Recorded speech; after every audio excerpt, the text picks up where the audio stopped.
Hello, good evening. It is Friday. We are back with the show. It seems like it's been a long time, doesn't it, since there's been a game and since there's been a show. It has been a couple of weeks. The WSL is back, so we are going to look ahead to that. We are also going to, of course, look back on the international break and some sad news that came out of that as well. And, of course, also all your questions and all your comments as well, as always. And it's all going to be coming up the other side of this.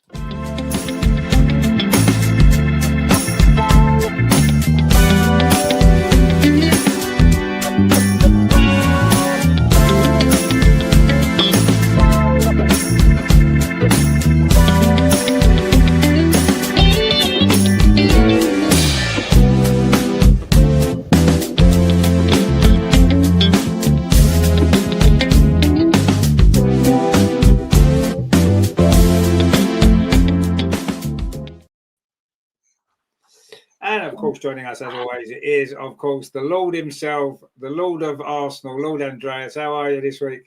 Yeah, good evening, Richard. Good evening, everybody. Yeah, glad to be back. It's such a long time since we last had a show, and since the Arsenal women were playing. I can't wait that the WSL action is back. It does seem like a long time. International breaks tend to do that, but anyway, it's over and done with. We are finally back, and it's going to be quite an important block of games, isn't it, for Arsenal coming up now with some really important WSL games in the next couple of weeks, and of course the Champions League as well. Some big games there, so it's a really, really big, important part of the season. And of course, we went into the international break, on the back of those two victories, maybe not the two best performances that we've ever seen, but we just needed those wins. And let's hope that the break has revitalized everybody and we can come back maybe firing a little bit better than we were in the previous few games before the international break came. We did say before it may have come at a good time for us, so we'll see. But of course, before we get on to the WSL restarting and the weekend's games, of course, there was an international break, which had mixed results, really, and mixed. It was mixed feelings, wasn't it, all round, really, for the Lionesses?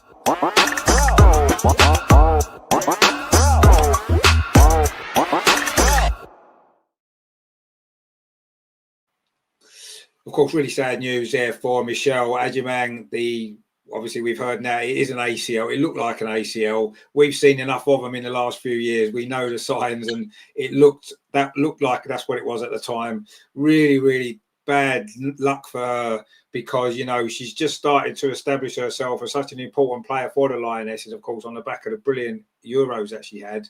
And she always makes an impact when she comes on, and it was looking like she was set for a really good season. She's been on loan at Brighton, of course, playing regularly in the WSL, really looking for the opportunity to have a really big development season. And now, of course, her whole season is just going to be about rehab and getting herself fit again, hopefully to come back next season. I mean, it couldn't really have come at a worse time for her, could it, Andreas? With, this being such a big breakthrough season for her, really, and suddenly it's fit to be snatched away like that. It's really, really bad timing, isn't it? Well, there's never a good timing for such an injury that costs you a season or 1 year of your career. If you want to see one positive thing, then she's still young and she's at the beginning of her career. For someone who is at the end of their 20s or so, you can't say it's harder, but well, at least she's young and she will come back, and she will have all the support from the club, and I'm sure that she will return to Arsenal and have the rehab there, maybe together with Manu, so they can motivate everybody or each other. And but as I said, there's never a good timing to pick up an injury, and such a serious injury. I was lucky to watch the game on ITV. It's the first time I had the ITV live stream, so I could watch the game, and then I saw this, and I think we all knew what happened when we saw it. It was no contact, but a normal a normal landing of the knee, and then her reaction when she raised her arm, and the reaction of her teammates, everything was pointing to an ACL. And after the game, Serena said it's not confirmed yet, but it didn't look good. So it was quite clear, and you can only say, let's hope the rehab will have no setbacks, or that she will be back for the start of the next season, or for pre-season. Anyway, it's terrible for such a talented player, such a good run, and with the Euros, I don't know what to say. No, it is really difficult for her. I mean, I suppose the good news not that there is any good news from an injury like that, but I suppose the positive from it, in a sense, is she's still very young. She's still got a lot of time ahead of her. And, there's every chance that she's going to come back stronger than ever. And, she's still got a really, really exciting career ahead of her. But yes, it's obviously really, really difficult time for her at the moment. And we just hope that her recovery goes well, and that she can be back playing again as soon as is possible. But it is likely now to be, the end of this season. I would imagine it would be a shock if she's back any sooner than that. When you bear in mind, this was about the time of the year that Beth did her ACL, wasn't it? And it took her till, into the following season until she was playing again. So, let's see what happens. We don't know. Every player maybe recovers at slightly different rate. But the important thing is that, she gets the treatment that she needs. I'm sure it will be at Arsenal. We've got the most experience of dealing with these injuries. So I'm sure we know what we're doing. And I'm sure she'll get the best treatment, and she'll be back, I'm sure, firing again before too long. But of course, it was two rather mixed games for England, wasn't it? And I don't know. I kind of feel, and I know people are going to think I may be crazy, but I think in a friendly, you shouldn't have red cards for only if it's maybe a violent conduct type of offence. I don't think you should have a red card in a friendly, even though technically the laws of the game say both of those two were red cards in both the games. It almost makes the two friendlies pointless then, because what did we learn from them two games? Nothing.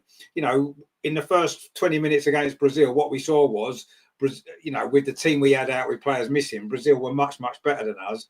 And that could have ended 5 or 6-0 the way it was going. And of course, in the end, they were down to 10 players. They held on to what they had. We huffed and puffed a bit to try and get back in it. But that didn't really teach us anything. And of course, the Australia game, the same thing happened. A player gets sent off in the first half. And again, it makes the rest of the game, you don't learn anything. We had two great opportunities against two very different opponents from outside of Europe that, we could beat in the World Cup. And we didn't get to learn anything about the opposition and the game because of those decisions. And, yes, the rules of the football are the rules, but maybe they should say this before the start of a friendly, unless it's violent conduct, unless it's a leg breaking challenge, something like that, don't do a red card for something like for these fouls that were in those games. It just spoils the whole thing and makes it a complete waste of time for everybody. And I don't know.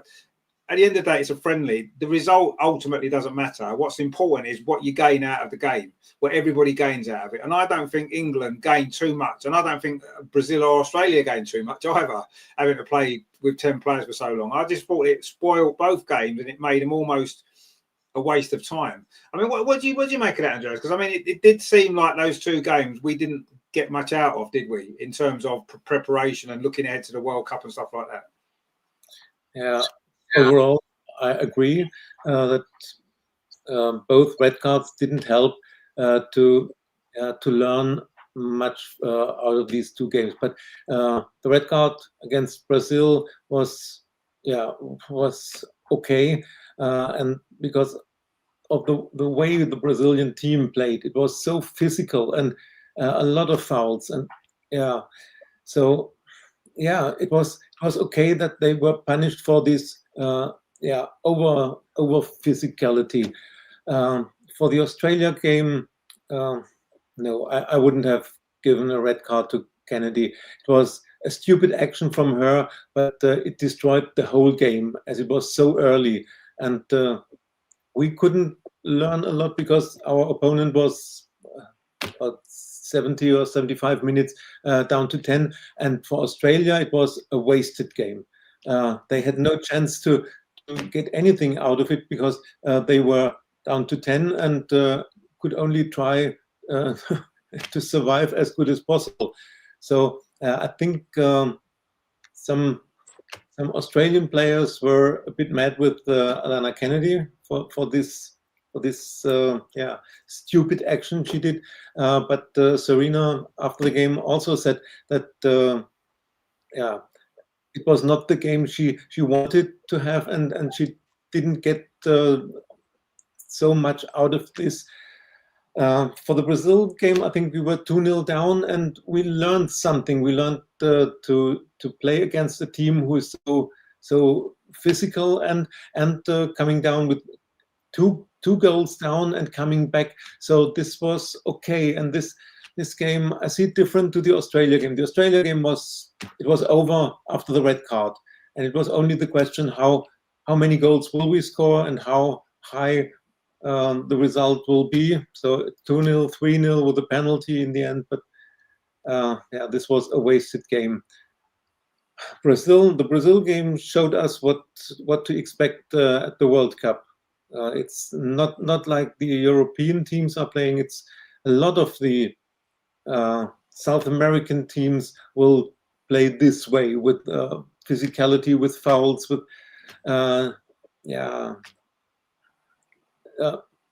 with actions we don't want to see in football, but you will see it from Brazil, from Argentina, or I don't know who will be qualified, Bolivia or whatever. So this was good to see it, but the Australia game, it was a pity. And but we know Alana Kennedy. She's always good for such stupid actions.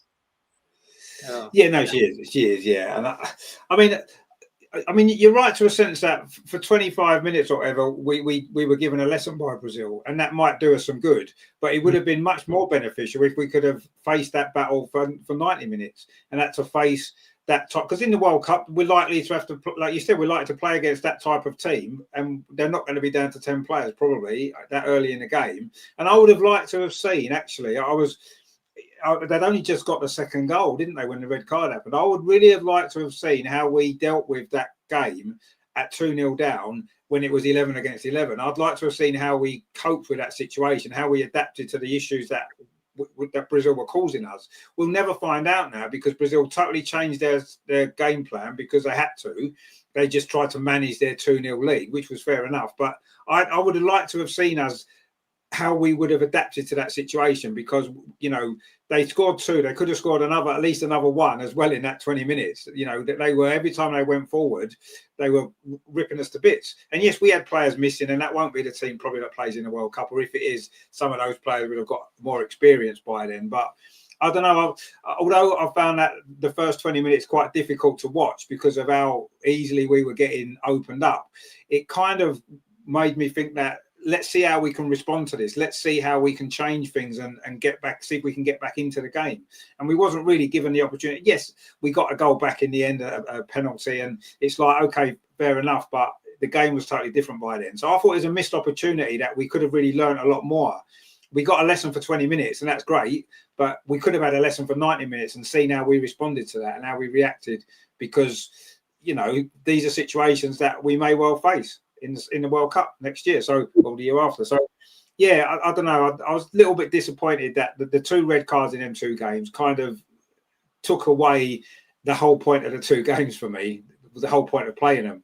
But anyway, it is what it is now. And at the end of the day, ultimately what it is, it's game time in some players. Some debuts were made. Taylor Hines, of course, got a debut for England, which is nice. A lot of Arsenal players involved in the 2 games for England as well, which is good. But I think overall it was slightly, I don't know, I felt slightly flat about it afterwards, thinking, you know what, that could have been so much more of important for our future looking ahead, and it turned out to be almost, I thought both games were a little bit of a waste of time. But anyway, it is what it is. Ryan says there's transfer interest rumours on Smith at Homburg. Yes, could be. Let's see what happens. Chelmer says there someone is dropping points this weekend. It'll be Chelsea, obviously. Chelsea will drop some points this weekend. That'll be definitely. John's with us there, my friend. NA says, who is this Swedish weird girl we're linked to? I'm tired of Swedish players. Well, no, we just said that it's we've just said that it's Holmberg. So yeah, I'm not tired of Swedish players. If they're good and do the job we need, let's get a few more. But we just need the best players, don't we? Chelsea says your next 5 games will be win, loss, win, draw. Watch out. Well, I reckon it'll be win, win, win, win. But we'll see. As long as we win the second game, I'll be quite happy. But anyway, let's see what happens. John says they're breaking more ways than one. Well, yeah, I suppose you could look at it like that. Ryan says Chelsea game, the huge one. Well, of course, the Chelsea game is always a huge one, and it's probably even bigger this season because if we lose that one, it's all over for definite if it isn't already. But a win, suddenly, we could find ourselves back in it. Agnes says there, hello England, Swedish players always good for Arsenal. No, they are, you're right. Most of them have been good for Arsenal, haven't they? John says, studies have shown that female players are up to 8 times more likely to suffer ACL than their male counterparts. Well, yeah, that's right. ACL, Mead, Kelly and Mead 11 months out, Williamson 10 months. Yeah, exactly. And we know Michelle's going to be out for a long time.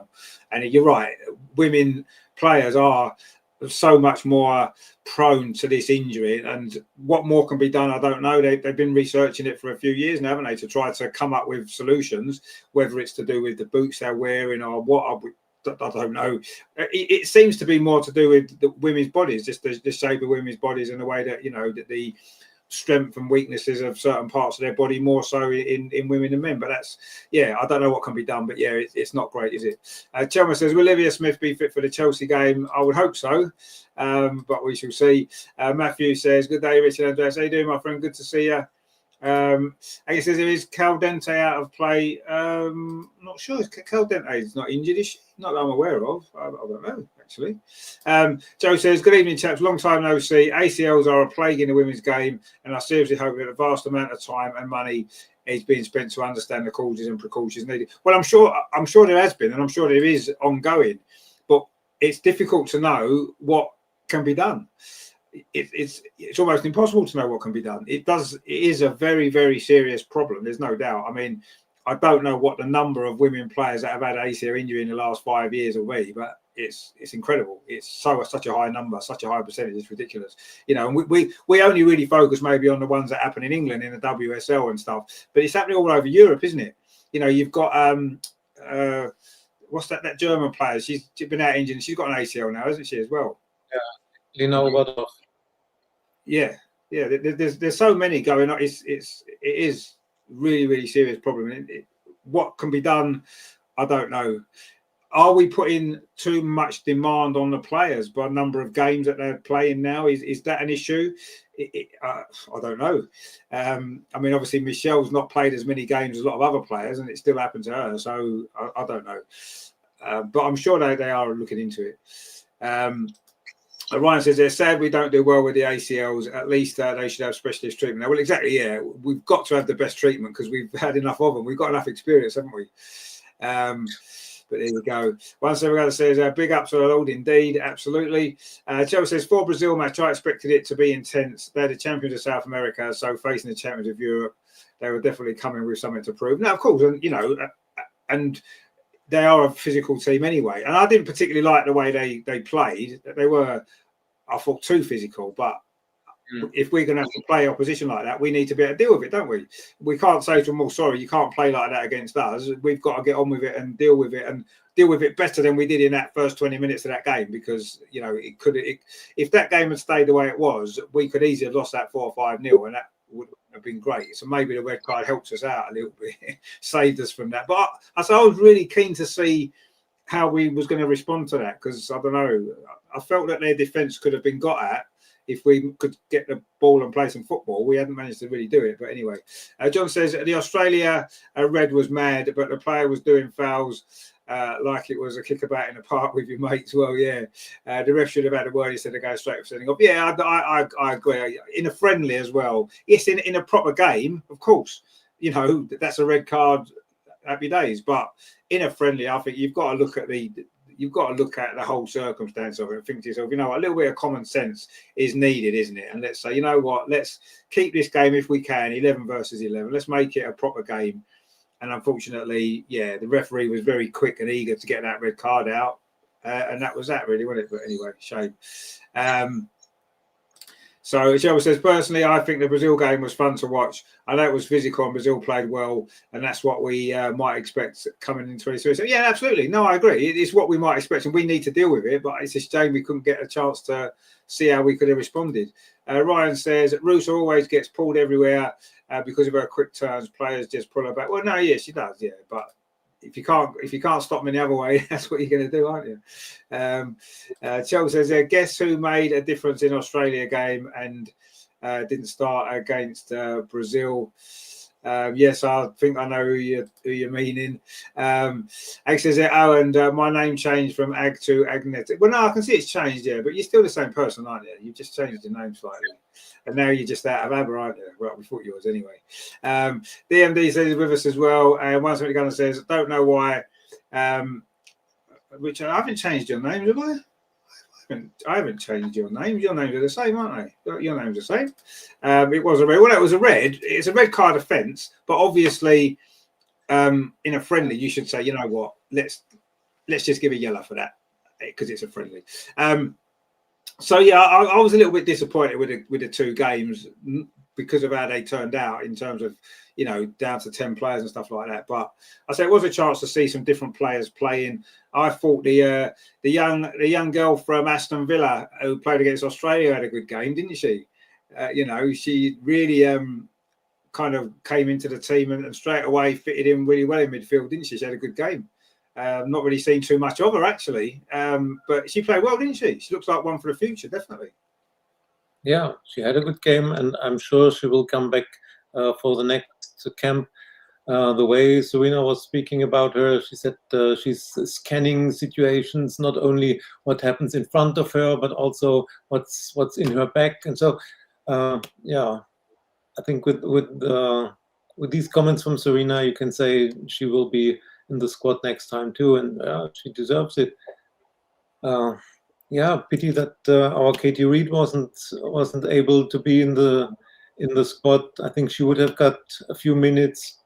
Anyway, yeah, it was difficult to get things out of these two games. But one more word, you are right. It shouldn't be a red card, or the referee should say, oh, let's keep it 11 versus 11. But on the other hand, you shouldn't play in a friendly like the Brazilian team was playing.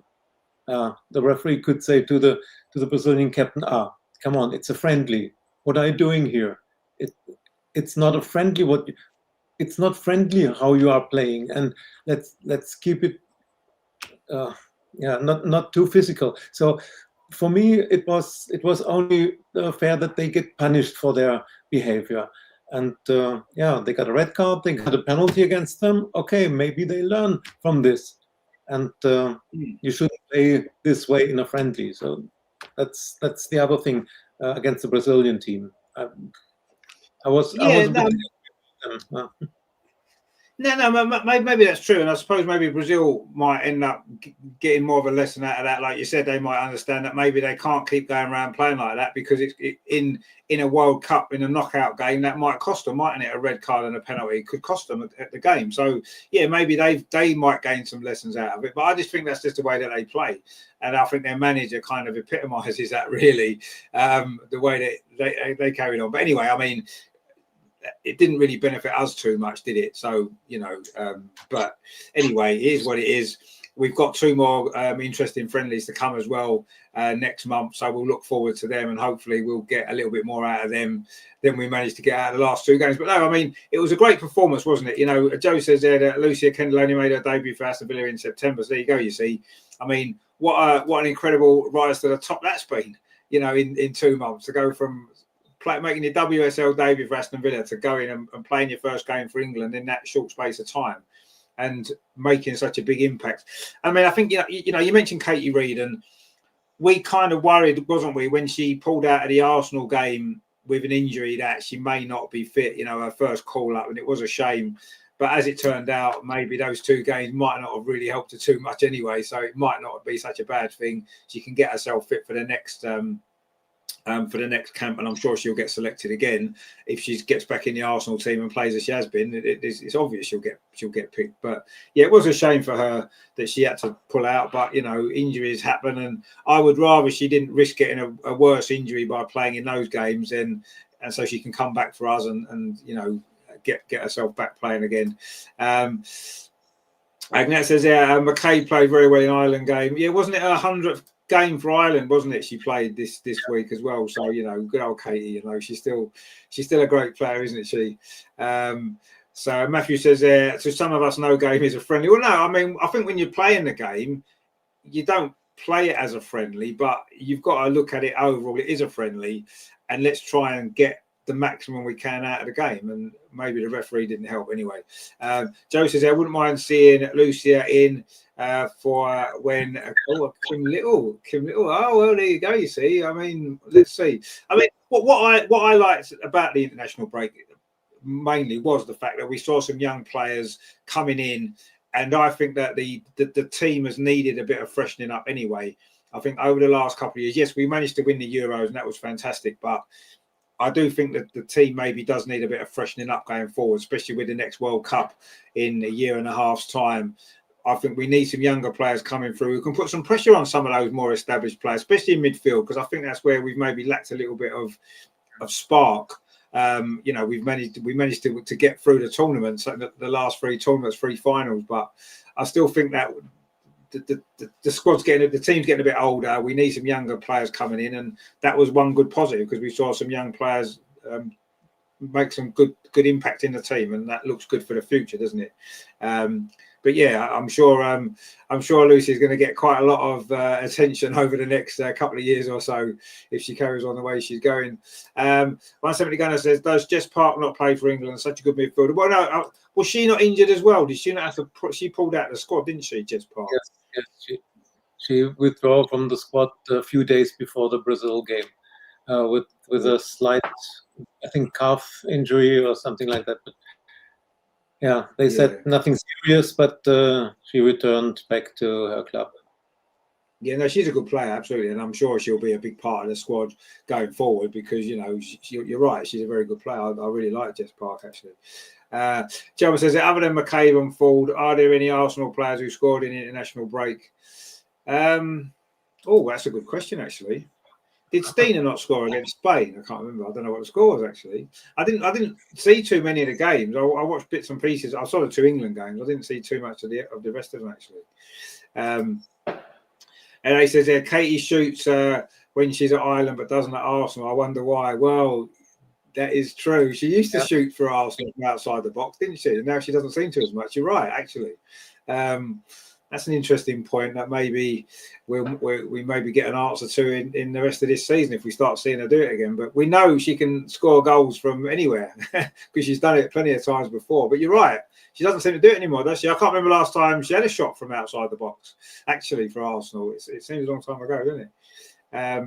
Agnes says Stina did not score and played a little. Oh, okay. Well, there you go. She doesn't play much for Arsenal at the minute. But anyway, so yeah, not the most exciting international break, but it is what it is. It's gone, it's done, and we can now focus on the more important matters at hand, maybe, which is, of course, the return of the WSL this weekend. Some big, exciting games, and of course, we are back in action on Sunday.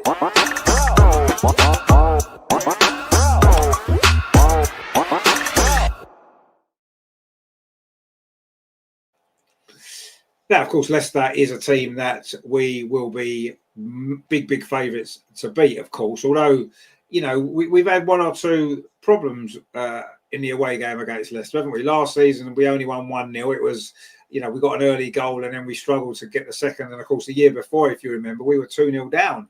We did come back and win that one 6-2, but we were 2-0 down at half-time. So we had a fair problems at Leicester over the last couple of years. It hasn't been sort of plain sailing. But I think it's difficult, isn't it, after the international break to know exactly where the team are. They've been away. Some of them have travelled a lot. You don't know how they're coming back, when they got back, how much training we've got, how much time we've had to prepare for this game because of the internationals and stuff. So it's always a tricky one after an international break. But I would rather come back from an international break playing Leicester away, no disrespect to them, than going straight into the Chelsea game or playing Man City or Man United or someone like that. So the fixtures have worked out quite well this time.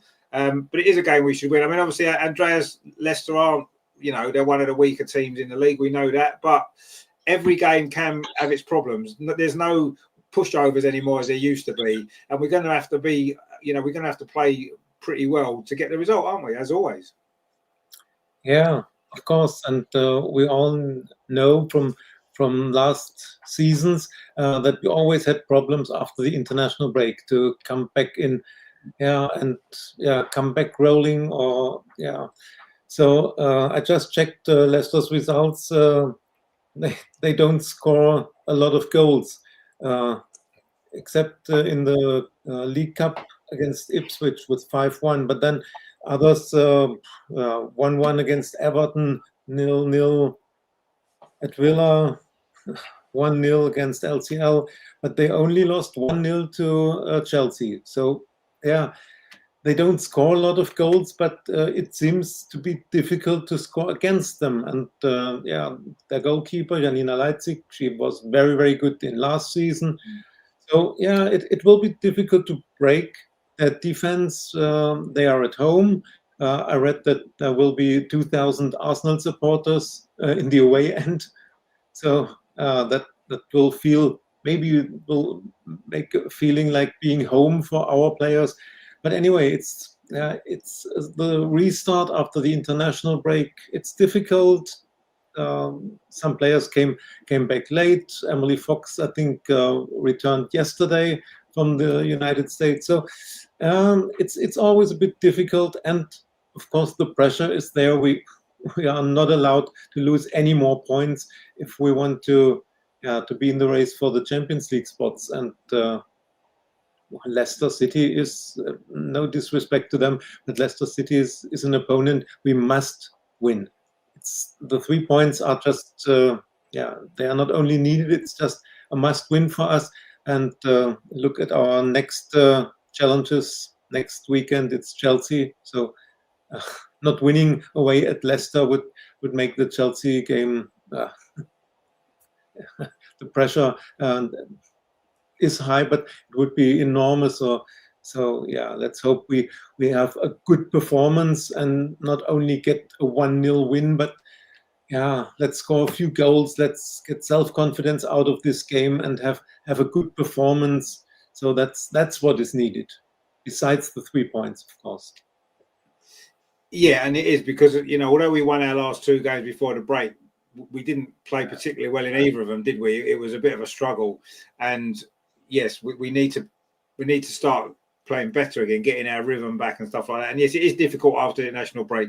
And I'm not expecting us to go to Leicester on Sunday and, be straight back on it, with our best performance and scoring loads of goals and winning with a great performance. I'm not really expecting that. I think it's going to be a matter of getting through this game and getting the 3 points, however we do it. Yes, it would be nice to maybe win comfortably, and certainly a bit more comfortable than we've been in the last few games. But you're right. We can't afford to drop points in a game like Leicester away.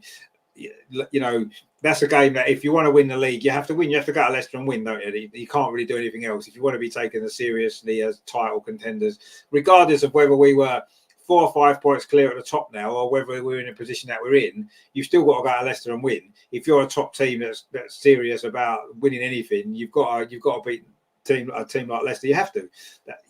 I know Chelsea had their struggles, but ultimately Chelsea got the points, didn't they? And that's what it's all about. Joe says, Rene has said that everyone apart from Leah and Manu is training and available. Yeah, that's good news.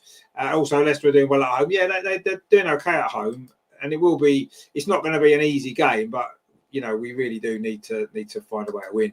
And he says, even if we somehow beat Chelsea next week, the title is still done for me because we have a bad habit of dropping silly points along the road. No, you're right. We do. I agree with you.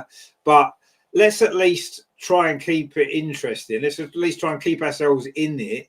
And we have to, obviously we have to beat Leicester first. But if we can beat Chelsea next week, then at least it gives us, it keeps the title race alive for us, doesn't it? If we lose to Chelsea, it's over and it's November and it's done. And I think that would be quite frustrating. Whereas at least if we beat Chelsea, I agree, it still may not be enough ultimately. We still may not win the league. But if we beat Chelsea, at least it gives us hope and it keeps us in that race. And it, not only that, but it maybe put some doubts in Chelsea's mind as well. They haven't lost a game under Sonia in the league, have they, since she's been there? And it's about time they did. So if we can be that first team to beat them, I think that could maybe put some doubts in their mind. Who knows? But let's just win the game anyway. Where it takes us at the end of the season, we'll worry about that later.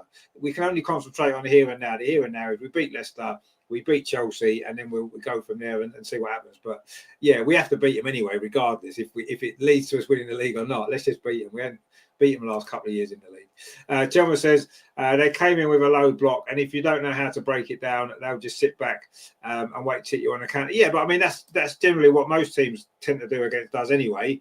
Aston Villa did it, didn't they, a few weeks ago, and got a point out of it. But hopefully we've learned from that, and we can get the result. And that says there, which Arsenal players are out because of injury? Well, it's only Leah Williamson and Manu Zinsberg at the minute. So technically only Leah Williamson, really. So, that's not bad to have one player injured. Obviously, Michelle Adjumang's out, but she was on loan at Brighton anyway. So it's not one of our players in the squad, technically. So, yeah, that's where we are at the minute. And it says, I'm not confident we're going to win the FIFA Champions Cup, judging by how the season has gone. Gotham won't be easy. I mean, no, it won't be easy. And you're right, the way the season's gone so far, I'm not that confident we're going to do very much this season. But it's still quite early on. We just need to, get through this sort of bad spell that we've had, which we sort of did towards the end before the break.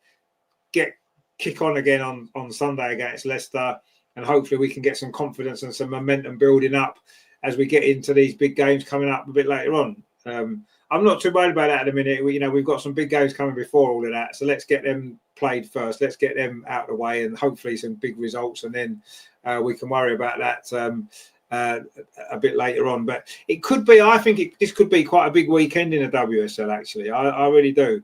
I mean, you look, obviously there's a couple of games tomorrow. Chelsea, of course, are at home to London City, who have, they've started to settle into the league now, haven't they? They've got some good results recently. They caused us a few problems earlier in the season. So let's put our faith in London City, shall we, this week, and see if they can pull off a result for us against Chelsea. I mean, it probably won't happen, but who knows? Stranger things have happened. Do you think London City Lionesses can get a result against Chelsea, Andreas, or not really? No, it will be as always. It won't be. Will not be a good game from Chelsea, but in the end they will win 1-0 with a late goal, maybe a penalty, or a wonderful strike from Erin Cuthbert from 30 meters or something like that. So, as you say, as always, and that's what I expect. They will have their difficulties against London City. They are in the same position as we are. The first game after the international break, a lot of Chelsea players were away in Europe, but also in US. So, they have a lot of injuries. Don't know what's with Aggie Beaver-Jones. She had to pull out of the game against Australia. So, they will have their problems, but in the end, it will be, as always, 1-0 to Chelsea.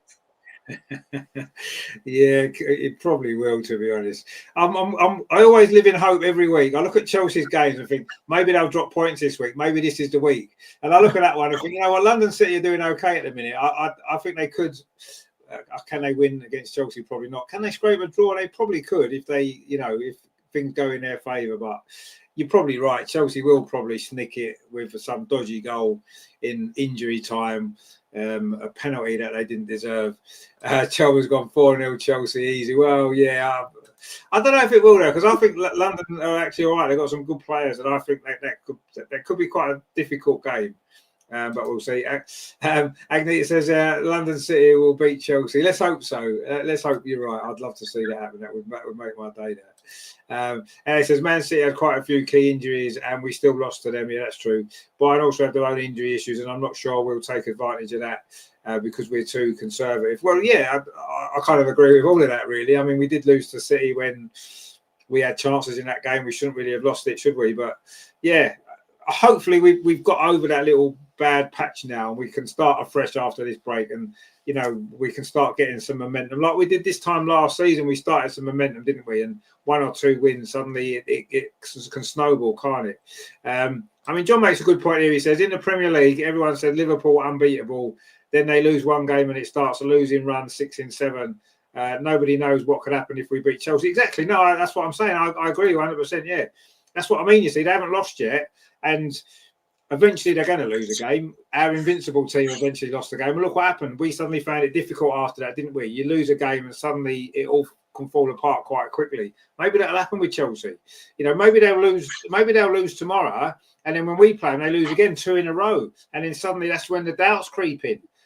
So yeah, no, I'm gonna. Yeah, no, I think you're right actually. So we'll see what happens, but yeah, they will probably win tomorrow, and it will probably be a boring crap game as always.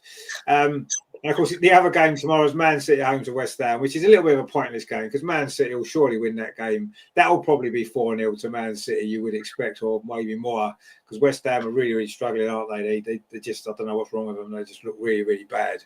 And I expect Man City will win, even though I like them to get a result against Man City, but it don't seem likely. I mean, what do you think of this one, Andreas? Obviously, they're going to win, aren't they? Man City.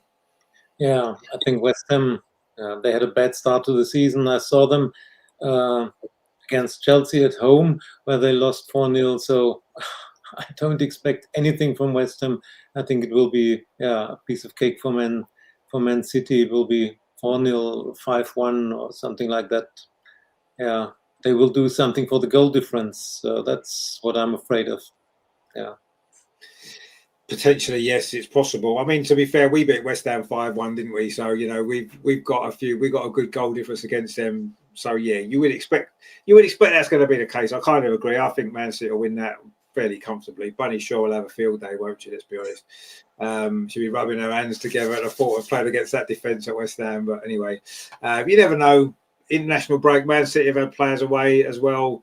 They've had more players away probably than West Ham have, so who knows? But yeah, the likelihood is Man City will win that pretty comfortably. And it says that if our run in this block turns out to be win, lose, win, draw, like the Chelsea fans said, what will your stance on Rene be? Personally, for me, my stance probably won't be any different to what it is now, if I'm honest. I'm not convinced that she's the manager to take us to the next level. Yes, she's won the Champions League, and that'll always come back, and no one can take that away from her. But winning one competition and not building on that and not going to that next level, it isn't the sign of a great manager, is it? A great manager wins a trophy and goes on and wins another one and a bigger one and grows. And I'm not convinced that Rene can do that. I'm not convinced she can. Nothing that I've seen this season makes me think that we've got a manager who's on the same level as Sonia at Chelsea, for example. I don't think that's the case. I might be proved. I hope I'm wrong, and I hope she can do it. At this moment in time, I don't. And if this block of games turns out to be those results, 2 wins, 2 losses, and a draw, particularly if one of those losses is against Chelsea, we're all going to be very, very disappointed and upset, aren't we? Of course we are. It's not going to change. It's not going to change how I feel about Rene. I want her to do well, of course. I'm not convinced she's the right manager to take us to the level that we want to get at, which is where Chelsea are right now. That's the level that we want to get at. We want to be consistently winning the league. We want to be consistently going far in the Champions League. I'm not sure if Rene's that one to do that for us at this moment in time. And even if we win the next 5 games in this block, win them all, that still won't really change because it's still early in the season. Nothing's decided either way. Okay, yeah, if we lose to Chelsea, we're out of the title race, but there's still 3 other trophies that we could win. But it wouldn't change my it won't change my overall feelings about Rennes, regardless of what this run of 5 games produces. I mean, if we play really, really well and we smash Chelsea 6-0, I don't know, maybe that might be different, but that seems unlikely. But I don't think this run of games is going to make much difference to how I see things as they are at the minute. I don't think so. I mean, Andreas, do you think that this run of games is going to be crucial for, I mean, not only how we feel about Rennes, but how the momentum of the team going forward? It's a big block. There's no doubt about that. It's an important block of games. But is it going to be decisive in terms of, Rennes's future, maybe? It could be. If things really go bad for us, and bad would be losing against Chelsea, losing away to Bayern Munich, and not beating Real Madrid in Champions League. So this would mean in 2 competitions we nearly lose all our chances, and this might raise the pressure on Rennes, and this block could be decisive for her or for her future. I mean, she only has a contract till the end of this season, and so far there are no rumors that there are negotiations or that the club wants to extend. I think the club is waiting at least until end of the year how things develop. And of course, end of last season, everybody was pro Rennes, and we were all happy with what she achieved with the team, how the team was playing. We scored 4 or 5 goals in every game, except the 2 losses to Villa and Brighton at the end of the season, which were not so important for the table. But this season we seem to struggle, and as we already said in the last shows, there is no plan B this season, and she doesn't make enough changes, or too many players are safe that they will start every game. There is criticism around her, and I think not being successful in the next block, it could raise the pressure, and maybe in winter break the club will think about the manager position.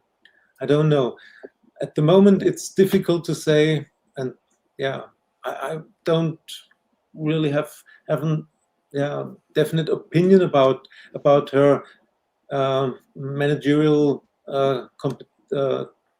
qualities. She must turn things around. Now she had 2 weeks with the international break, with her coaching squad, and let's see what they made out of this. I'm sure they saw that things were not going well before the international break. Let's see how we come out of this. Is there a plan B? Does she give more minutes to the bench players?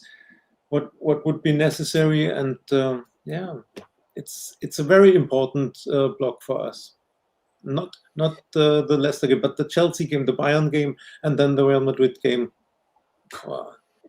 No, it is a big block of games. There's no doubt about it. I mean, whether or not it's going to prove decisive, I suppose we'll know at the end of it. I guess what the results have been. But I mean, I think we all got a little bit carried away by what happened in the second half of last season, after Rennes came in.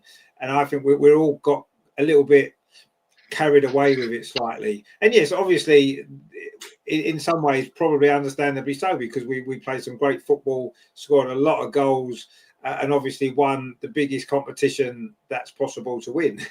You can't get any bigger than that.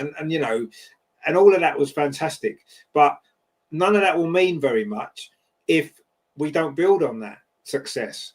And this season so far, to me, it looks as though the pressure's got to Rennes. She's become far too negative in her approach to the games. And you can see by the way that we've been playing, it's just not happening in the same way it did last season. The pressure's a lot more.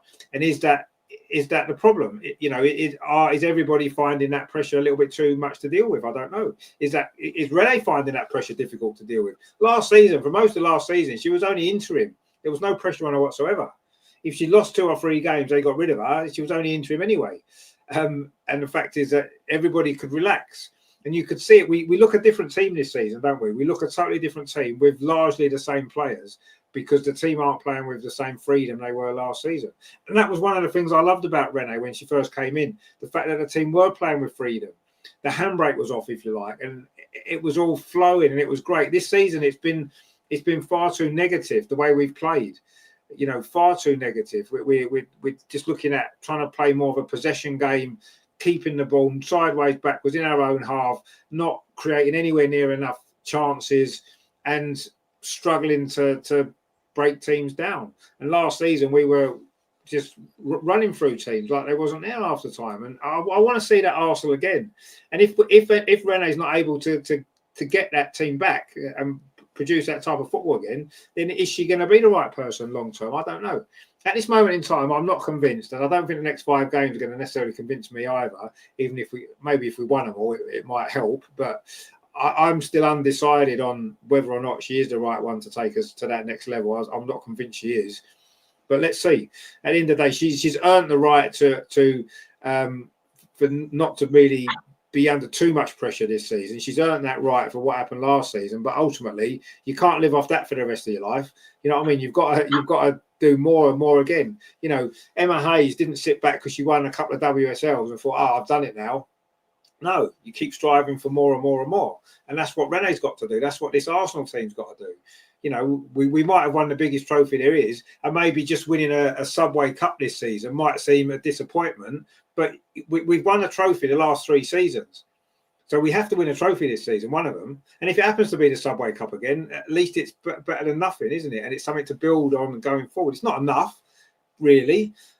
But anyway, we don't need to worry about that yet because we don't even play that competition until next year. But anyway, Joe says there to both of you, if Rene is not the right manager, who do each of you think has been previously? Also, who should we be looking at? Oh, that's interesting, isn't it? If Rene's not, who has been right? Well, I mean, I think obviously Joe was right because he won us the WSL title, didn't he? Obviously, towards the end, he wasn't able to consistently build that. I mean, I suppose you could look at that and say, have we really had the right manager since? Yeah. Have we since then? I don't know. You have to say we haven't had the consistent success, have we? That say the current Chelsea team have had. You know, we've won FA Cups here and there. We've won League Cups. We've won the odd WSL here and there. Not enough. Obviously, we've won a Champions League now, but you could look at it and say, yeah. Since Vic retired, have any of those managers been the right one? I don't know. I'm not sure. That's a very good question actually, because I'm not. They've all a lot of them have done pretty well. Jonas won 2 cups, Champions League semi-final. He did okay. Was he good enough to take us to that next level? We won't know because he didn't get the chance, but probably not. Joe had the opportunity. He won us a WSL. Did we build on that? Not really. And it all went a bit sour, didn't it? And even if you go back before that, you know, we won an FA Cup in 2016, I think it was, you know, League Cup and stuff. But again, we never built on any of that, did we? So I don't know. I'm not convinced we found the right manager since Vic left. I'm not convinced we have. I've got to be honest. You know, we've had some good managers that have done okay, but we haven't had an Emma Hayes, have we? We haven't had a Sonia Bompasta. We haven't had anybody like that. And that's what we need, I think. I mean, Andreas, did you think any manager has been the right one? I know we've won some trophies, but I don't know. I'm not sure about that. I'm not sure at all. Every manager was good and had his time, but for whether it's Joe or Jonas, that time was over then, and they didn't build the team for a longer period for the future, and that's the problem. I think teams like Chelsea or Barcelona or Lyon, they are building a team for the future, and not only for the moment. And that's what Joe did, what Jonas did. I mean, we won the league in 2019 with a lot of injuries, but then. Then there was the COVID season, but the season after, my feeling was, Joe's time is over. he need to go, and unfortunately he resigned by himself. And Jonas had a fantastic start with his first season, beating Chelsea, beating Man City, and competing for the title till the last 45 minutes. He was not the one to build on for the future. And it's as I said, I've not decided whether Rene is building a team for the next 5 or 10 years, or how long Emma stayed with Chelsea. So and who could be the right one? Well, that's the question. If anybody knew who would be the perfect manager for us, I think the club would have tried to sign this person. I don't know. Emma is in the US. Jonathan Giraldes is at Lyon at the moment. Oh, no, I don't have the perfect name. But once again, I think it was the right time for Joe to go and for Jonas to resign. Their time was over. And let's hope Rene's time is not over during this season. But I don't have the perfect name. And I still would say Vic Akers wouldn't be the right man right now. His time is too. But you need someone who is looking for the future and building a team, not only for the momentum for 1 year, for the next 2 years or so, but for the next 5, or like Emma did, for the next 10 years, and say we want permanent success. We want to win the league 5 or 6 times in a row, and we are building this team right now to be successful now and in 5 years. But anyway, as I said, I don't have the name for who would be able to do this. If I know who, then I will tell you. I think we do have the name, though, don't we? I think it's obvious. It's obvious who our next manager should be and who our current manager should be, really. And I'm not saying that it's possible to do. I'm not saying that we'll be able to get her, but Emma Hayes has got to be the answer. She has to be, because she's the best there is in women's football. She's the best manager there is. And if I was in charge of Arsenal, I would go all out. I'd offer whatever it takes. And I don't even think she'd need much convincing, because deep down, she's worked at Arsenal. She was at Arsenal for a long time. Deep down, she's got a real affection for the club. I know she doesn't always show it publicly, but I think deep down she loves Arsenal. And I think, given the opportunity, I think, especially now, we've just won the Champions League. She knows we've got a really good squad of players. I think she would relish the opportunity to do it. I really do. And I'm not saying that we should get rid of Rene now and do it, but I don't think she's going to be in America like long term. I don't think she wants to manage a national team long term. She'll want to be back in the day-to-day running of a league team again. And what better club for her to come to than Arsenal, really? Let's be honest. I just think she's the perfect fit. I know a lot of people would disagree, and we've all fell out with Emma, haven't we, over her antics over the years against us, all that kind of stuff. Well, of course we have. But she's the best there is, and I don't really care about any of that other stuff. I know if we were to get Emma Hayes as manager, the next 5 years would be pretty good. Let's be honest. It'd be full of trophies. It'd be full of, yes, maybe a style of football that we'd need to adapt to as fans, because it would be slightly different to what we've maybe been used to. But I don't know. As Arsenal, we are still, despite the fact we haven't won as many league titles in recent years and stuff, we are still the biggest club in women's football in England. Without a doubt, by a mile. Look at the fan base that we've got, apart from anything else. And do you know what I mean? We are the biggest club, and we should be looking to get the best possible people for every single role in the club. And for me, she is the best. As much as I don't like her particularly, I like her a bit more now she's not at Chelsea and we're not seeing her every week on the telly. And I do quite like her now when she's doing punditry and stuff like that and stuff. I do quite like her now. But she's the best. Let's just do what we. If Rene doesn't work out, and if they do decide not to renew Rene at the end of the season, we've got to go and get Emma. We've got to. Because no one else will be. Whoever we get will be second choice, second best behind Emma. Whoever we get, pretty much. So we might as well just go get her. Do what we can. Do anything that it takes to get her. But anyway, it probably won't happen. But that would be if I could choose, I would have chosen this time last year when Jonas left. I'd have gone all out together. And whether we approached her or not, I don't know. Probably not. I don't think that the people running this club have got that much ambition to get a manager like Emma and all that comes with her. Because let's face it, I don't suppose she's an easy person to employ because she's very strong-minded. She's got her own ideas and she'll rip up what's been happened before and bring her own ideas in, which to me is what we need. It needs to be shaken up like that. But it probably won't happen. But that would be 100%. That would be my choice. And I know it seems strange because for the last 4, 5, 6 years, all we've done really is not like Emma, but mainly because of how well she's done and how she's put us in our place so many times. And it seems strange now to say that actually I will be disappointed if we don't at least make a big effort to try and get her. I'll be really disappointed because she is the best and we should have the best. We had the best all those times when we had Vic. He was the best. And since he's gone, we haven't managed to find the best. Everybody else has seemed to get them instead of us. And we need to put that right. And that's the only way we can do it. Ryan says, hopefully it works out for lots of learnings. Really, yeah, she does say that a lot, don't she? Lots of learnings. It seems to be the key phrase at the minute. Chelsea says, between Chelsea, Barcelona and Lyon, which team do you think will be first to lose a game this season? Well, obviously Chelsea, because we're playing them next week. So they'll be the first ones to lose because they're playing us.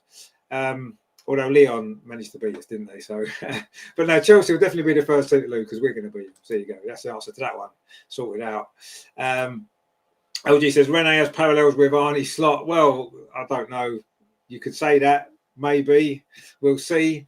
I think it's still early days for both of them, to be honest. I mean, Arne Slot's having his first crisis, really, isn't he? Let's see how they deal with that. Rene's having her first kind of crisis as well. Ryan says, who put the handbrake on? Well, I think the pressure is what's put the handbrake on. Suddenly, we can't play with freedom because every single game now is got a different pressure to last season, I think. You know, we wasn't expected to do much last season when Rene took over. We wasn't expected to get to the Champions League final. And when we got there, we wasn't expected to beat Barcelona. There was no pressure. There was no pressure on us. So if we'd lost to Barcelona 4-0 in that final, we'd all have been disappointed. But would we have been surprised? No, probably not. Do you know what I mean? So there was no pressure on us. Now this season, we're champions of Europe. The pressure is enormous because we have to be winning games. We cannot be losing away to Leicester. You know what I mean? We cannot be losing games like that. We shouldn't be drawing at home to Aston Villa. That's a terrible result for the champions of Europe. You know what I mean? So that's what's caused the handbrake is the pressure.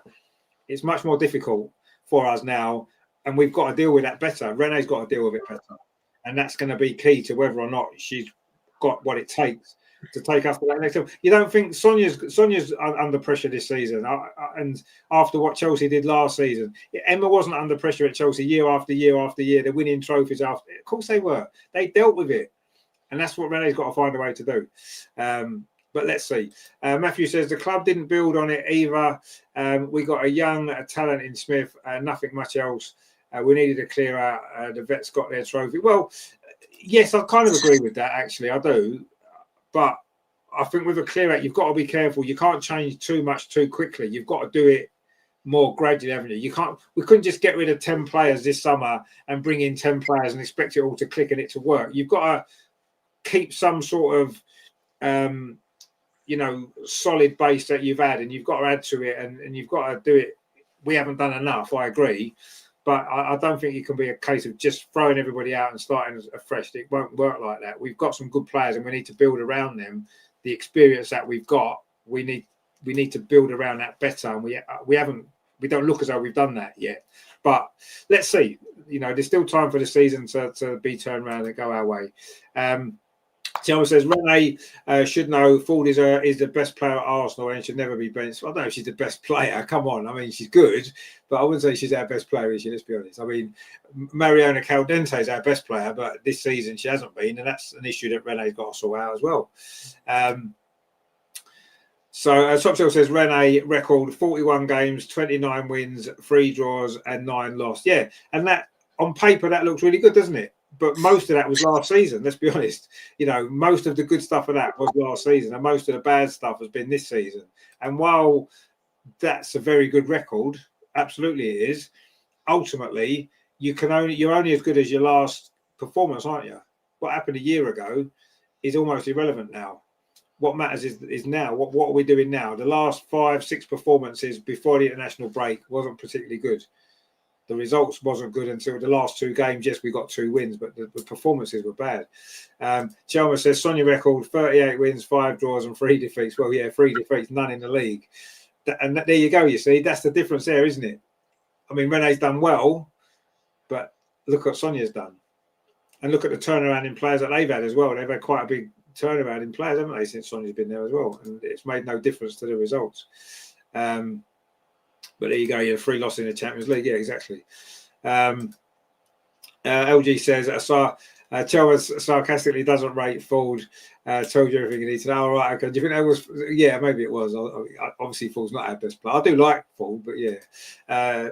Chelmer says it's like us Sonia benching Fit James, and that can't happen. I don't think you can really compare Caitlin Ford to Lauren James. But anyway, Ryan says, I might be the best manager when I play Football Manager 26. Well, yeah, maybe you are. I mean, we're all pretty good when it comes to stuff like that, aren't we? It's just, anyway. LG says, Joe was decent his first 2 seasons and it went downhill. Jonas was decent in his first 2 seasons. Everything went downhill. Yeah, I wonder why they seem to be good for 2 years. And then, I don't know. That's interesting, isn't it? John says, do the owners see Rene as doing a long-term project like Arteta has? If so, they'll keep her in place for at least another season as she did win the Champions League. Well, no, but you see, surely a long-term project, we would need to start seeing that now. As Andreas said before, we should be building a team for the next 5 years, and instead we're relying on players that have reached the end of their career and not really replacing them. But, you know, Leah Volti went and we haven't replaced her. We didn't replace her. Do you know what I mean? And we need to, for this long-term project, you know, for all the criticism I've given Arteta, he was given the time to do that. So what he did was he started replacing the players that needed replacing. And that's what he's done. And he's had the time to do it. And most managers don't get that time. And he has done. And now we've got a squad that looks as though, you know, it took a long time to get here. But now we've got that squad that looks like it's ready to go on and do some great things and maybe dominate for a long time. And that's what we should be looking at for the women. It can't take that long. It can't take another 5 years for Rene to do what Arteta's done, because it's taken him 5 years to get to this point. Rene needs to do it a lot quicker, or whoever comes in needs to do it a lot quicker. But we do need to be building a team for the next 5 years, definitely. And I don't think we're doing that. We don't look as though we are. Look at the age of our team. Look at the age of our squad. Do you know what I mean? It hasn't got 5 years left in it. Some of them players won't still be playing in 5 years. A lot of them won't. And if they do, they won't be playing at that top level still, because they won't be able to, because they'd have passed that age. You know, you've got Beth Mead, Leah Williamson, Kim Little, Caitlin Ford. Do you know what I mean? Steph Catley. None of these are young players, are they? And they're key players. Katie McCabe. They're all key players, and they're all getting. They're not going to be at the top level in 5 years' time. Most of them, are they? And we need to be looking at that now and thinking which players in this team. Even Chloe Kelly, as good as she is, she's you know, second half of her 20s. You know what I mean? She's in 5 years' time, she's going to be towards the end as well. I don't know. Rene hasn't got 5 years. Even if Arsenal think she's the one to take us forward, she hasn't got 5 years. She can't take 5 years to do it like Arteta has. She's got to do it in the next 2 years at least. She's got to start. That progress has got to be there, so we can clearly see the direction we're going in, and that's got to happen quickly. But anyway, Agnes says, no, not Emma. Well, she's the best there is. Come on, who else is there better than her? Come on, let's be honest. How about Casey Stoney? I don't know. Casey Stoney, what do you reckon, Andreas? I'm not sure about her. She did okay at Man United, didn't she? She did well at Man United, and she had a good first year in the US, but then she was sacked in her second year. Now she's coaching the Canadian national team. Let's see how she does there. I don't think she will return to England in the next few years, because she's settled with her family, with her kids in US or Canada now. I read a lot about her when we were searching a manager last season, that she's more defensive thinking manager, and that's not what we want here. So yeah, I personally rate her high because of the good things she did with United, but this was in the WSL2 or Championship, and then her first season with United in the WSL, so it's difficult to say. The problem, what you said, Richard, and others wrote, is we didn't do enough in the transfer window. We said this in the last weeks. We had the chance as champions of Europe. Every player would have liked to go to the champions of Europe in summer, but we didn't do enough. We re-signed Chloe Kelly, and we signed Olivia Smith, but that's it. Okay, Taylor Hines, Anneke Borbe, but not the top level players. There we didn't do enough, and we had the chance. And the question is, will we have the chance to do good business next summer if we don't win any trophy? So it was a wasted chance, and this is one thing we are suffering now from. Yeah, and also as well, if we're not in the Champions League next season, are we going to be able to attract anyone decent? That's the other thing to think of, isn't it? And there's no guarantee we will be at the moment because we're not in the top three now, and who knows? So yeah, that's exactly right. We had an opportunity last summer to really have gone all out to get the squad right, and we didn't really do it, did we? And we may well suffer on the back of that. LG says Emma will be in America until at least 2027. She's also said she doesn't want to return to club football because of the schedule. Yeah, but she can say what she likes. She talks a lot of rubbish most of the time. She'll definitely come to Arsenal if we offered it to her. I'm telling you, no matter what the schedule is. I'd take her part-time. I'd say, look, just turn up on match day. Forget the rest of it. Just be there on match day. You can do what you want. I'd let her do whatever she wants. As long as she's there on match day to kick the players when they need kicking and get the results that we need, I'm quite happy for her to do what she wants, even if it's part-time. Just do it. LG says our next manager in line is probably a random Swedish manager from Hammarby or something. Yeah, you're probably right, actually. That makes more sense. Chalmers says Emma Hayes is building something serious with the young US squad. The project looks strong, and by 2027 they could be scary. Maybe you can try and get them after the World Cup. I don't know if it's possible. Well, yeah, maybe after the World Cup. Yeah. LG says Beth should have left. I'll forever die on that hill. She's on a quiet decline and would have been sold by Chelsea if she was there. I'm not necessarily disagreeing with you. I still think Beth's still got a lot to offer, but obviously she's in decline, and I think a lot of that's down to the injury that she had. But I don't know. I still think she's got a lot to offer. I think this might be her last season with us, though, if I'm honest. I think this might be the last one. But anyway, we'll see. Joe, so I wonder if Chelsea really are willing to splash the cash over the last couple of seasons versus our lack of spending has had an impact on our ability to. Oh, yeah, exactly. Of course, it has an impact. If you go out and buy the best players, you're going to have more chance of winning stuff than if you don't.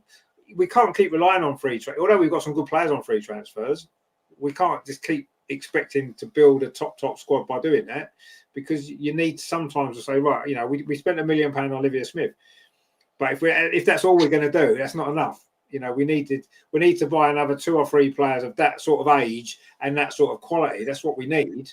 And I know it's not easy to do that because it costs money, but Chelsea don't care. Why should we? But we shall see. John says Olivia came in and she's quite young. Katie is young enough. That's about it. Yeah, exactly. For young players, I mean, I suppose Kyra is still quite young, isn't she? Vicky is still reasonably young. You know, we do have some younger players, but not enough. Absolutely. When we look at our forward line, you know, Caitlin Ford is she's over 30 already, isn't she? Caitlin Ford. You know, Beth's 28, 29. I mean, Leslie Russo is still a bit younger, but you know, Stina's 29. You know what I mean? Chloe Kelly's is 27. So you know, that forward line is desperate. Is desperate for some younger blood in it. There's no doubt about it. Chelmer says, look at Leon, Tarsian, Jonas, Brand, all top players, young, and they're still recruiting. Exactly, yeah, that's what you need to do. Absolutely. You know, we haven't done that. Ryan says, time to look at the academy too for upcoming players, not just buying players. Well, if they're good enough. And Chelmer says, and Arsenal is signing. Obviously, I like Kelly. Don't bring Kelly into it. Agneta says, and bring in Schroeder from Hacken. Now, we don't want any more Swedish players from Hacken. Thank you very much. We've got enough. Matthew says, results are always linked to quality players. Top players are the game changers. Exactly. And generally, the top players, okay, yeah, you can get a few top players for free. We've managed to, but overall, the top players, you're going to have to pay a bit more money for, aren't you, to get them? That's what you need to do. Ryan says, we'll be called Sweden too if we get him anymore. Yeah, we will. Yeah, I'm surprised we haven't already. John says, Beth has been great last few games and for England. She's not over the hill yet. No, I'm not saying she's over the hill. I think she's past her best. I still think she's got a lot to offer, but can she keep doing it at the top level for Arsenal to take us to the next level beyond this season? I'm not convinced, but we'll see. Joe says the cash can't be down to Renee. So she's working one arm. No, I agree. It's not just down to her. You're right, but I think the club lack ambition. LG says Vicky is 26. She looks at that. Okay, fair enough. I thought she was a bit younger than that. And to be fair, we pretty much lost her for a whole season as well. A whole year, we lost her to Asia as well, didn't we? So I suppose technically she's still 25 because that she lost. So anyway, there are other games, of course, this weekend as well. On Sunday, we've got Aston Villa against Everton, which looks as though that could be an interesting game. But Aston Villa should beat Everton at home, shouldn't they? I think, really. I'll be surprised if they don't. What do you think about that one, Andreas? Yes, it will be an easy game for Aston Villa. Everton disappointed me so far this season, and Villa is on the up right now. So it will be, I think, 3-1 or so for Villa. Yeah, I'm kind of thinking Villa will win that fairly, maybe 2-0. Next game could be interesting. Brighton against Manchester United. I mean, Brighton actually on their day, we had our struggles against them. They've got some good players, and they could at home. That could be that could be one of the shock results. Do you think this weekend maybe can Brighton get a result against Man U? It's one of the more difficult games for United as it's away. But Brighton lost Michel Adjumang right now, and and we saw in the last games that United finds a way to win, and they are very solid in defense. So I think United will win 2-1, unfortunately. But I hope Brighton can get a draw, but I don't think so. Well, I don't know. I've got faith in Brighton. I think they might sneak a result. I think it might be 1-1, but we'll see. John says, yeah, Brighton for the win or a draw. Yeah, I think they can get a draw. I definitely do. Lethal Chicky says, London City Lionesses are going to shock everyone and get a last-minute penalty to beat Chelsea. Wouldn't that be something? Wouldn't that? We would love that, wouldn't we? That would be great, wouldn't it? LG says, we need a tall centre-back who's good in the air in both boxes. Yeah, well, we had one, didn't we? Some Brazilian that we had a couple of years ago that unfortunately didn't stay very long. We haven't really replaced her, have we? I don't think. John says, can't believe nobody tried to sign Jadine Shaw. Gotham got a gem there. Well, we'll find out soon because we'll be playing Gotham, won't we? Agnes says, I think Manchester United will be very strong. They are very strong this season already. So, yeah, we know that they are going to be. Of course, apart from our game, the other game on Sunday is Spurs at home to Liverpool. I think, again, that looks a foregone conclusion, doesn't it? I mean, Liverpool have been really struggling this season. And I think Spurs are doing well. They'll probably win, even though we don't want them to. They probably will, won't they? Yeah, and they are still 1 point ahead of us. So it would be good if Liverpool gets a surprising draw there, but no, not with the problems Liverpool has, and not with the manager they have. So it will be Spurs winning, maybe not comfortable, but 2-1 or so. But the 3 points, I fear the 3 points will stay at Spurs, and they will still be ahead of us in the table. That's nothing that we want to see. No, we don't. But yeah, I agree. I think this week they should win that game. Probably again, maybe 2-0, 3-1, something like that. John says Liverpool are awful. They have been, yeah. Cheryl says either United or Arsenal will drop points this weekend. Well, maybe it'll be United. So I suppose we need to give a score prediction for our game, don't we? Leicester away. Surely we're not going to drop points, are we? Surely we are not going to drop points. We can't. What do you think the score will be on Sunday for Arsenal Leicester? Our last games were 1-0, 2-0, and so this one will be a clean sheet again. As we've sorted our defense, Daphne is back to her best, and it will be 2-0 for the Arsenal on Sunday. Yeah, I mean, that'll be good, wouldn't it? Joe's gone 3-1. Are we going to concede? Agne's gone 3-1 as well. Okay, you think we're going to concede? See, I agree. I think Leicester don't really score too many goals. I think defensively we've been okay the last couple of games. Like you said, Daphne has been brilliant the last 2 games in particular. So yeah, I think we'll keep a clean sheet. Chelsea's gone 1-1. Is that because we said London City Lioness is going to beat Chelsea? Tottenham's gone there 3-0. Yeah, I'm kind of thinking 3-0. I must admit, I don't think it will be a comfortable victory. I think it might be quite scrappy, but I think in the end, I think we'll get a couple of late goals and it'll be 3-0 and everyone will be happy. Lethal Chicken says 2-1. We'll take anything, really. We will take anything. It would be nice, though, wouldn't it, to see a good performance. John says, I think we'll see a revived Arsenal and a 4-1. Well, wouldn't that be nice? Yeah, 4-1 would be good. See, everyone thinks we're going to concede. I don't know why. I think we'll keep a clean sheet. I'm going 3-0, and that will do. But, yeah, let's win the game. I think that's the first priority is to win the game. The second priority is to actually play some good football, not be so negative, and actually play some exciting football. I can't remember the last game I watched this, and I was really excited by the game. It's probably actually I can't think. I don't think there's been one this season. But yeah, London City Lionesses in the end was quite entertaining. The West Ham game in the end was quite entertaining, but they also had their struggles in them 2 games. And since then, I've not really enjoyed a game. It's been quite a tough watch this season, hasn't it, Andreas, so far? Most games have been quite difficult to watch.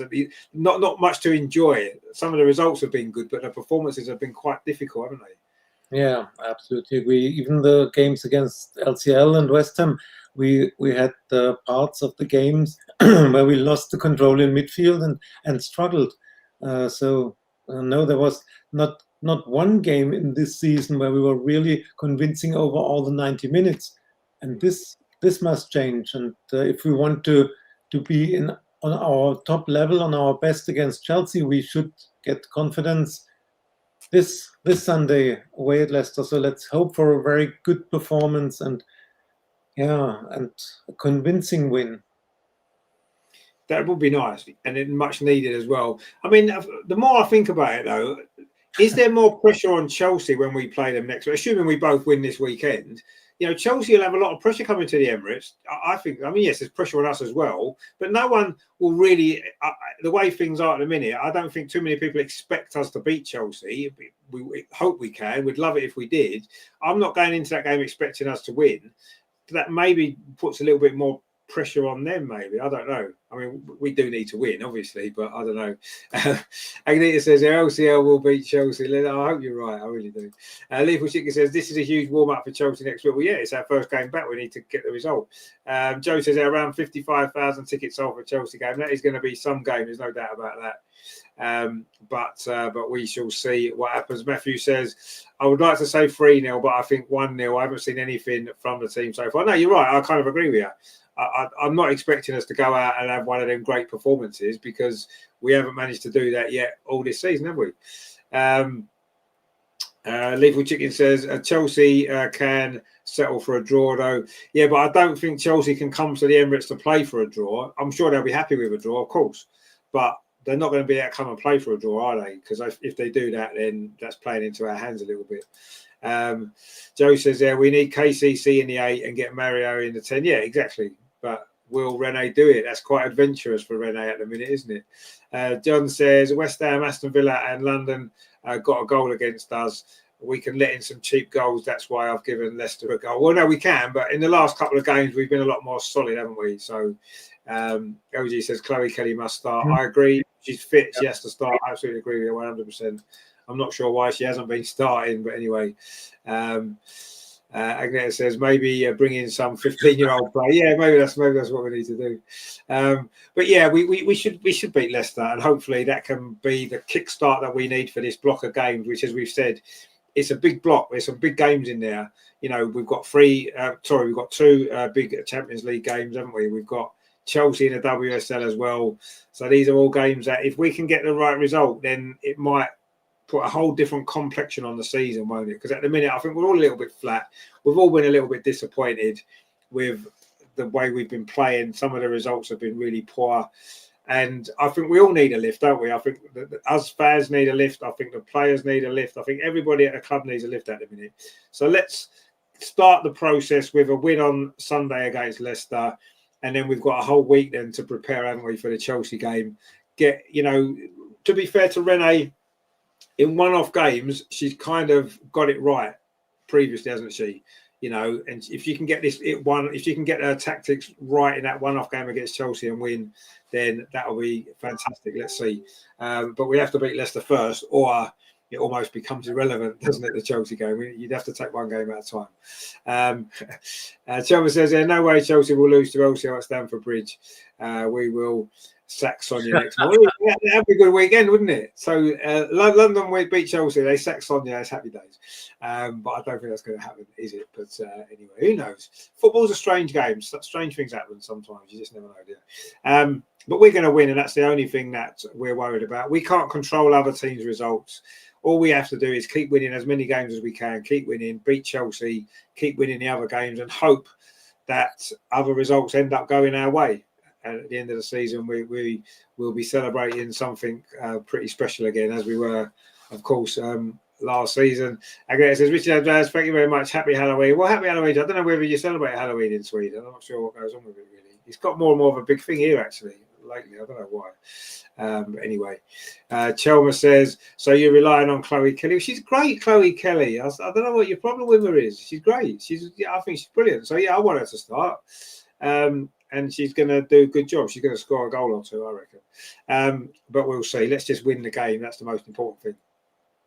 Now, obviously, after this week, we have got the big game next weekend, of course, against Chelsea. I'm assuming you're there, are you, next Saturday, Andreas? You will be, won't you? Yeah, of course. I'll be there next Saturday, and I'll fly on Friday evening, though maybe we can make the show on Thursday again next week. Yeah, Thursday's good. Yeah, Thursday would work for me, no problem. So we'll do that Thursday next week, and we'll look back on the Leicester game, hopefully on 3 points, and we'll look ahead to, of course, what is still and always will be the biggest game of the season in the WSL, Arsenal versus Chelsea. There's no bigger game, no matter where we are in the league, no matter what's going on. Arsenal against Chelsea is the biggest game. There's going to be 60,000 fans, I reckon, at the Emirates next Saturday. It's going to be a hell of a game, a great occasion. And we're going to look forward to that because it's such it's a great advert for the WSL, isn't it? When Arsenal play Chelsea, it's always a good game.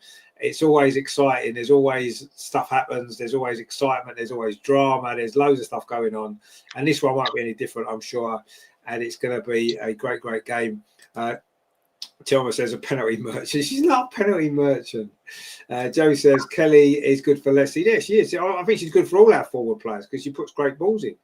LG says, any news on Olivia? Looks fit, judging by when it's come. Yeah, as far as we know, she's fit. Yeah, she didn't say she was injured, did she? So hopefully, I think she might only be on the bench on Sunday personally, but it'd be good to have her obviously in the squad, and let's hope that she can, get even fitter this next week so she's ready for the Chelsea game, even if again she's got to come from the bench. But it's a good player to have to come on, isn't it, in a game like that? So yeah, let's see what happens. But let's win on Sunday first, and then we can get excited about Chelsea. I can't bring myself to get too excited about Chelsea yet until we've beaten Leicester. Then suddenly that Chelsea game, especially if London City Lionesses have done the impossible, that would be even better, wouldn't it? Well, imagine. But no, I want us to be the first team to beat Chelsea. So maybe a draw this week, and then we beat Chelsea next week. We're the first team to beat them, not London. We need to hold that little honour. But yeah, let's see what happens. But yeah, it's going to be an interesting weekend. We're back with the WSL. It's going to be good. And Arsenal, of course, are going to beat Leicester. Of course we are. What else is going to happen? And it's going to be exciting. Of course, 12 o'clock kickoff on Sunday. Chelmer says Olivia can't play on Sunday. Why can't she play on Sunday? Why not? If she's fit, she can play, can't she? So why would she not be able to play? Anyway, Andreas, obviously good to have you back on the show again. I know we've had a week off because of 2 weeks off because of the national break. Good to be back. Enjoyed the show. Yeah, of course I did. And as I said, it's good that the WSL is back. First Leicester, and then a few big days with Saturday Chelsea, and 4 days later away at Bayern Munich. So don't forget, next week on Thursday we have to talk about the Chelsea game, but also about the Bayern away game. So big weeks are coming for us, and the more important the Leicester game is. And I enjoyed the show and being back in action, and can't wait for Sunday, hopefully for a big win on Sunday. Exactly. That's what well, any win will do, I suppose. But yeah, a good win would be nice, wouldn't it? LG says Rene seems to like picking her wingers out of a hat this season without a proper structure. But it seems to be. Maybe it'll be Chloe Kelly's turn to get picked out this week. Then let's hope so. It'd be nice to see her playing again, won't it? Jelma says Thompson v Smith, $1 million versus $1 million. Well, yeah, interesting. That'll be an interesting battle next week, maybe. And Agneta there is obviously saying some stuff in Swedish, which is good. But yeah, it's been a good show. Thank you all you guys as always for your comments. Always great to have you guys involved in the show. LG says there some winger combinations don't work. Olivia and Ford or Kelly and Mead. Yeah, maybe they don't, but maybe we need to work on them a bit more. But anyway, let's pick the right ones that do work. That'd be a start, wouldn't it? And we might see a few more goals, a few more chances that we've been lacking in recent games. But anyway, Sunday's a new start. This block of games is a big one, as we said, and we need to start in the right way, get the win, and then we can obviously then look ahead to bigger challenges to come over the next sort of week or so after that, which is going to be good. LG says that we've got a better player in Olivia who is even Thompson. Well, we might find out, won't we? Maybe next week. But anyway, so yeah, thank you to all you guys for joining us tonight. Thank you for your comments. As always, it's been an absolute pleasure. We'll be here, of course, on Sunday for the game, Leicester versus Arsenal, 12 o'clock kickoff, a bit early, but we'll get through it, I'm sure, and hopefully we'll get the 3 points. And of course, next Thursday we will do the show on Thursday next week, the big show, looking ahead to the Chelsea game, looking ahead to Bayern Munich. What a week next week's going to be! It is going to be. These are the sort of weeks that you look forward to, aren't they? You want to be successful, and these are the weeks that you get big games coming thick and fast. That's what we want to see. That's what it's all about. We enjoy it. But it's no good if you lose them all, is it? So we need to be winning them as well. Matthew says there, Thompson is pretty good. I wanted her at Chelsea. I wanted her at Arsenal. Yeah, I mean, I'd like to have lots of good players at Arsenal, but we've got a few good players already, haven't we? But anyway, join us on Sunday. It's going to be good. Thank you, of course, to Andreas for joining us tonight. And thank, I say, to all you guys for watching. Please like and share and subscribe. Of course, we'll be here Sunday for the game, Leicester versus Arsenal. 3 points, please. Arsenal, do not do anything other than that, please. That'll be what we need. And then a big week next week, Thursday, we'll be back for the show. That is going to be good. So join us for that. Thank you very much to all you guys for watching. We will see you very, very soon. Come on, you Gunners. Let's get the 3 points. Let's do it. We are back. Chelsea, we are coming for you. And we're going to catch no problem. See you soon, guys. Thanks for watching. Ta-da. Bye.